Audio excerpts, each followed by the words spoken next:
Allez, petite vidéo React pour s'amuser sur la dernière vidéo de Thaïs Descuffon. Le mariage est en train de mourir. Non seulement les Français se marient de moins en moins, mais en plus, ils le font de plus en plus tard. Ne partez pas, j'ai quelque chose de génial à vous montrer. MyHeritage, partenaire de cette vidéo et leader mondial de la recherche généalogique. C'est marrant comme partenariat, un truc de chercher ses racines, c'est pertinent pour une audience de droite.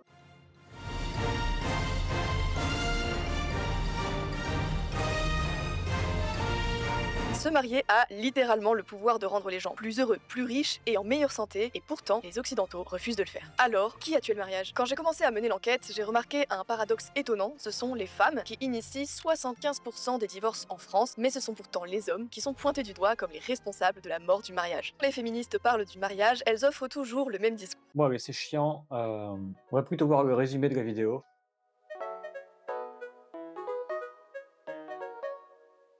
Le diktat du mariage. Le mariage est un compromis où les deux sexes sacrifient certains de leurs désirs. Thaïs raconte que le mariage est devenu déséquilibré en faveur des femmes.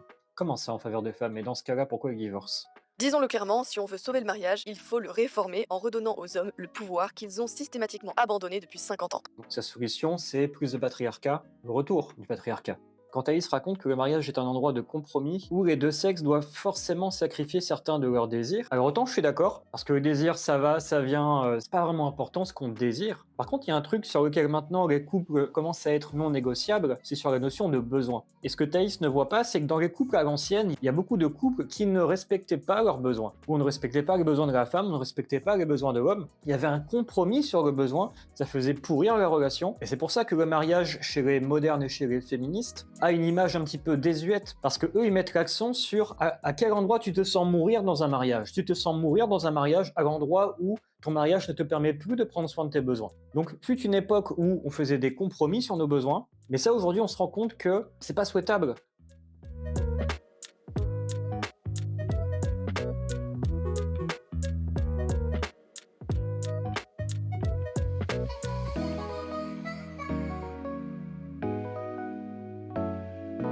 Donc le mariage moderne doit réussir quelque chose que le mariage ancien ne parvenait pas à réussir, c'est-à-dire prendre soin des besoins des deux. Et ça demande un bon niveau de communication et surtout ça demande un bon niveau de présence. Je vous renvoie à la dernière vidéo. Parce que dans un couple moderne, le moindre besoin qui va être sacrifié va détruire le couple. Et là-dessus, l'humanité a suffisamment de bagages maintenant pour ne plus faire de compromis sur les besoins. Parce que faire des compromis sur les besoins, dès que quelqu'un essaie d'exprimer qu'il ne s'est pas senti respecté, on va mettre ça sous le tapis. Pourquoi? Parce que ça pourrait détruire la famille. Donc si vous êtes des droitards, là, les droitards qui veulent se marier, prenez en compte ce qui a détruit les familles de l'ancienne génération. Si vous voulez fonder une famille et vous marier, ne commettez pas cette erreur de la compromission.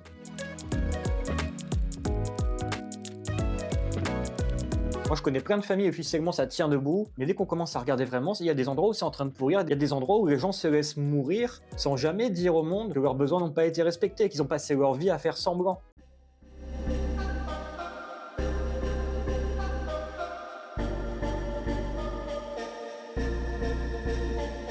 Ce qui a tué la famille traditionnelle, c'est ça. C'est pas le fait que les femmes auraient plus d'avantages que les hommes. Si les femmes auraient plus d'avantages que les hommes, pourquoi est-ce qu'elles divorceraient? Non, ce qui détruit le mariage, c'est que le mariage n'est pas l'endroit qui prend le mieux soin de vos besoins. Maintenant, c'est l'État ou le capitalisme. Et si vous voulez sauver le mariage, entre guillemets, il va falloir que votre mariage, il prenne mieux soin de vos besoins et des besoins de votre compagne et de vos enfants que l'État ou le capitalisme. Et ça, c'est pas donné à tout le monde, c'est élitiste. Ce qui va m'amener au deuxième point de cette vidéo. Les droitards, ils ont un petit peu une nostalgie travail, famille, patrie. Une nostalgie un peu pétainiste, comme ça.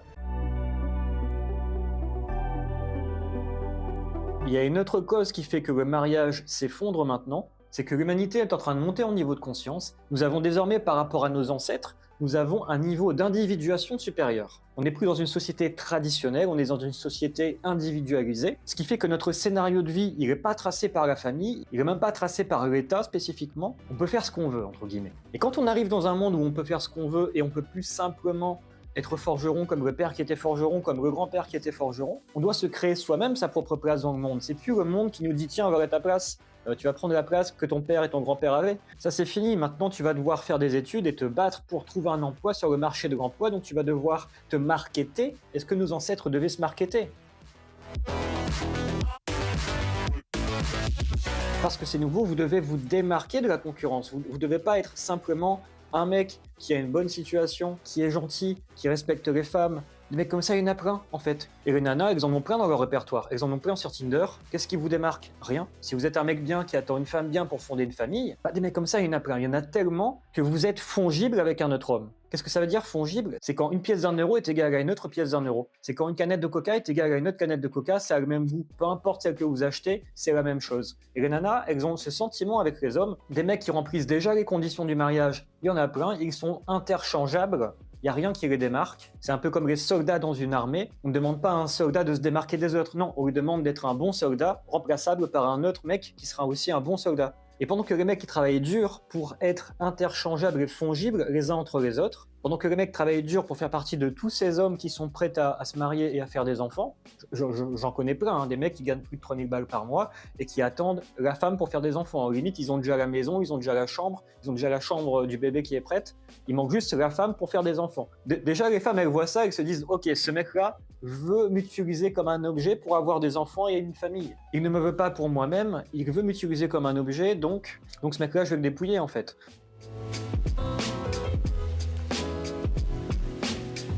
Elles ne peuvent pas respecter ça. Ou alors vous êtes tombé sur la perle rare et tant mieux pour vous. Mais là, j'essaie d'aller dans le sens des gens qui veulent se marier et qui ont peur de se faire avoir. Je vous explique les petites conditions en bas du contrat. Parce que pendant que vous êtes devenu une bonne personne fongible avec un autre homme qui est aussi une bonne personne, les nanas, elles ont appris à s'individuer. Elles ont appris à devenir narcissiques, elles ont appris à se développer une valeur et elles n'estiment pas être remplaçables par une autre. Et une nana qui n'estime pas être remplaçable, elle veut épouser un mec qui lui-même n'est pas remplaçable. Elle veut épouser un mec qui n'est pas fongible. C'est-à-dire un mec ou des mecs comme ça, il y en a qu'un sur Terre en fait. Et si c'est pas moi qui le prends, ça va être toutes mes compétitrices et ça c'est hors de question. Donc, si à l'époque de nos grands-parents, c'était très bien de faire des mariages avec des personnes qui étaient fongibles, les mecs étaient généralement un peu fongibles les uns avec les autres, les femmes étaient aussi fongibles les unes avec les autres. Pourquoi? Parce que chacun avait reçu une éducation de t'es un homme, tu vas bosser, t'es une femme, tu tiens le foyer. Ce qui faisait que les couples étaient des couples de personnes fongibles.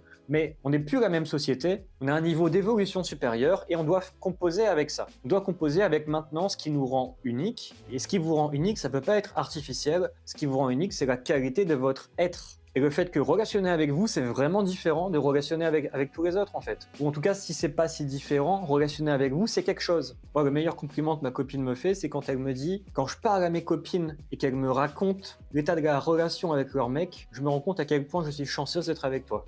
Et si moi, en tant qu'homme, j'étais pas capable de ça, d'amener cette qualité relationnelle, ça ferait longtemps que ma copine se serait barrée. Je le vois et je suis très étonné qu'elle reste pour ça, pour la relation elle-même.